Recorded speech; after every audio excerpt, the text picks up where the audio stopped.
About how many Palestinian women and children have been killed by Israel since October 7th? It's over 25,000.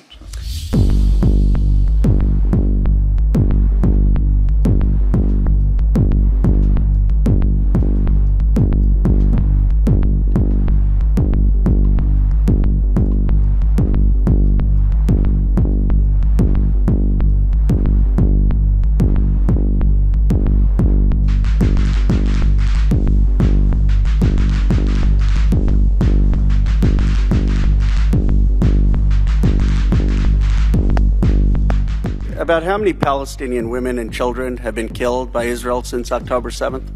It's over 25,000. Mr. Secretary, last week, the UN High Commissioner for Human Rights warned that any transfer of weapon or ammunition to Israel violates international law. About how many precision-guided munitions has the United States given Israel since the beginning of the war? I don't have that number at my fingertips, but we have endeavored. Mr. Secretary, it's about 21,000 precision-guided munitions to Israel since the start of the war.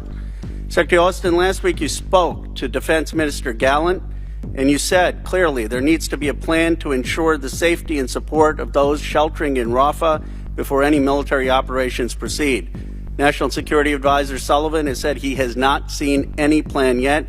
John Kirby said it would be a disaster to invade Rafah. If Netanyahu defies the United States and invades Rafah, will you commit today that you will halt any future military sales to Israel? Obviously, sir, that's a presidential decision, but we expect that.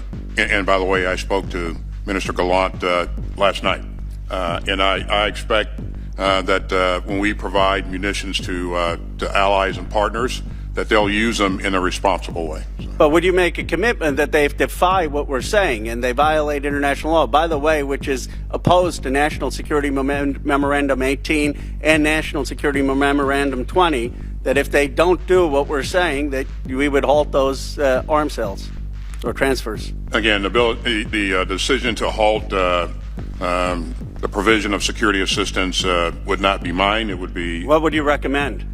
Well, I certainly, again, I really do expect that they utilize the weapons that we provide them in a responsible way, and then if they don't. Sir, I just want to, for time purposes, it seems to me if they're defying what you're telling him, what Kirby's telling him, what Sullivan's telling him, that wouldn't be responsible. Cindy McCain, the head of the World Food Program, has said that the Palestinian children are starving.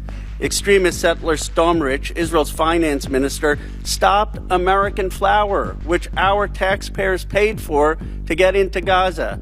If Israel again ever stops American-paid aid from getting into Gaza, will you commit to not sending future arms sales?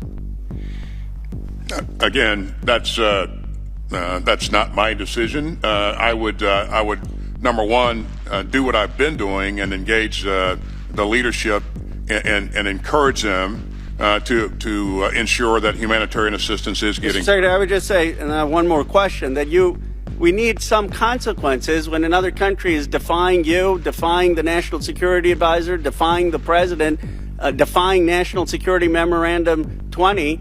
There has to be some consequence. And then I was surprised John Kirby said that Israel is taking more precautions than the U.S. military would to protect civilian life. Mr. Austin, Secretary Austin, isn't that statement inaccurate given Israel has used hundreds of 22,000-pound dumb bombs when there were no place for civilians to go? Would the U.S. government ever target terrorists with 2,000-pound bombs in a densely populated area? Well, it depends on the situation, and again. But have we done that? Use 45% of bombs that are unguided or a 2,000-pound bomb? Do you really think that the Israeli government military is taking more precautions than the United States military would? I think just based upon the results in terms of the significant loss of life.